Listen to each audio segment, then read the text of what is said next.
Hello! Hope you guys are all okay and all good. Welcome to another video, and a big old video about creativity and big magic. Big Magic, Creative Living Beyond Fear is a book by Elizabeth Gilbert that I have read twice this year.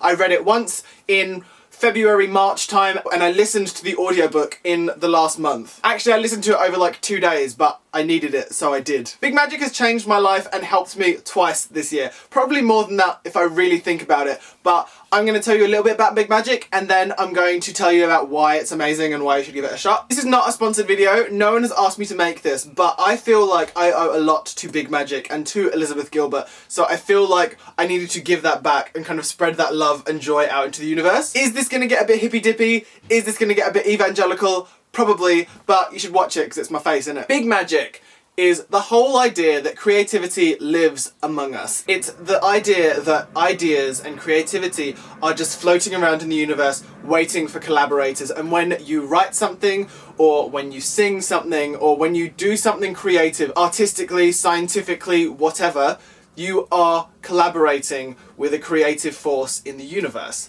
Now, it sounds a bit hippy-dippy, it sounds a bit mad, but it's really helped me out. So this book by Elizabeth Gilbert, Big Magic, which I absolutely adore, it is Elizabeth Gilbert kind of explaining these ideas to you, and it's also her telling you of her own experience in big magic and in creativity and why she believes it and things that have made her believe it and things like that. I really responded to this book because it takes the pressure off an awful lot. It lets you believe that these ideas are choosing you and these ideas are manifesting themselves in you, and it's not your decision. It takes the pressure off. It means that you can be free and you can just feel so alive and free and write what you want to write and do what you want to do, and creativity will guide you to do that. It makes me feel like I can do absolutely anything because when the idea chooses me, I can just write it and the right voice will come eventually. It's happened with the thing that I'm writing at the moment, in that I was trying to find the voice and I was trying to find exactly how I was supposed to write this book, and it took me a really long time to find it. I've been writing it for the last 4 weeks, and it's been me testing different ideas and testing different ways of writing it and testing different ways the story could go,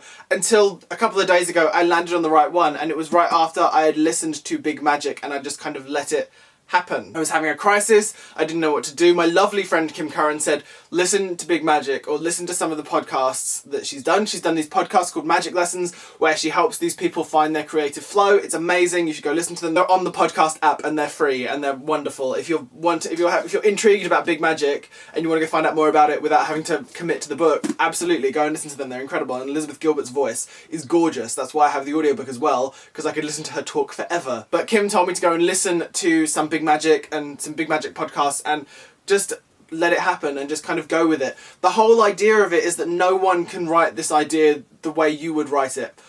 Who else will write this idea?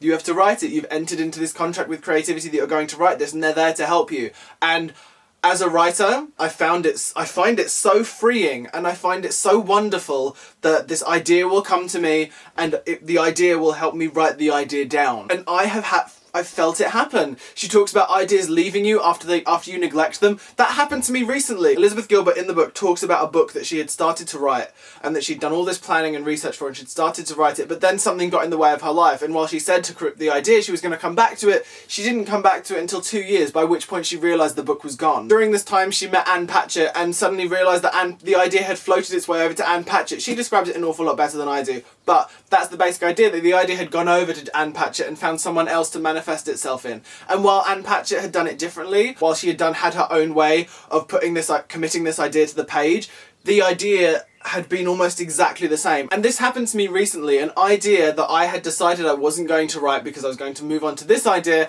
and I decided to leave it behind, had found someone else. And I know that because it found itself in my friend. I was speaking to her on Saturday and she was telling me how she comes to this cafe that we were near every day and she writes. Now at the moment she was writing a TV pilot, and she was telling me the ideas of this TV pilot, and all I could think in my head was, oh my goodness, this is the idea that I left behind about a month ago. It has moved away from me and it's found its way to her, and it's found its way to someone who is willing to devote the time and energy to writing that idea. And she wasn't writing it as a novel, she was writing it as a TV pilot. And in my head all I could think was, of course it's a TV pilot. It's a TV pilot and she has that idea and that's hers now. And that's the wonder of Big Magic. It's a freeing energy and it just lets you breathe. As a writer, it helped me feel so free, and it helps me feel like I can do absolutely anything because the idea will come and it will come when it comes, and if it doesn't, it doesn't, and you just move on to the next thing. It's so freeing. It also teaches you that no writing that you do is a waste. I've written 3 books since I've been with my literary agent. The first one that went out on submission and didn't sell, the second one that he didn't like because it didn't work, and the third one that he thought was great but there wasn't any really big hook to it, and that's fine. No writing is wasted. All writing is an exercise, and all writing is helping you get better at that. It talks about all of these things, and it's so wonderful. I've seen quite a few reviews of it where people don't like it because they don't like the idea that they are not a creative person and that there is something else giving them these ideas and helping them do it. They preferred the idea that it's all them, and that's fine. I think it's a bit egotistical, but that's fine. I prefer the idea that I am a creative person and these ideas come and I write them down as best I can. I do it exactly as I hope would be the right way, whatever the right way is, and I do it to the best of my ability, and we see if it works, and if it doesn't, they'll find someone else. And that's so freeing. The book is Creative Living Beyond Fear, and it makes me feel like I can do absolutely anything. And that's why I love this book. If you are a writer or a creative person, like whether you're an artist or a musician or a scientist, read it. I think it's a wonderful book. If you don't want to read it, go and check out the podcast and kind of see if you like the vibes that it's giving off. I love this book. I think it's wonderful, and I think it's completely life-changing. It helped me back in January, February, March time when I was having a writing crisis. It helped me again just last week when I was having another writing crisis. It is so freeing, so eye-opening, and so wonderful. And if anything happens with this book that I'm writing, I owe a lot of it to Big Magic. Just through the book then. I owe a lot of it to Big Magic and Elizabeth Gilbert. That's the end of this video. Let me know if you have read Big Magic below. Let me know what you think of the ideas that it presents. I think it's wonderful. I love it to pieces, but I'll happily have that discussion with you if you want to have a chat about it in the comments below or on Twitter at @TheGeorgeLester. All my links to my social places are below. You can go and check those out if you want to. Don't forget to subscribe. I love your faces, and I'll speak to you soon. Bye! Also wearing a Watford School of Magic's t-shirt. You can't really get much cooler than this now. Big Magic, Watford School of Magics. All of it is magic.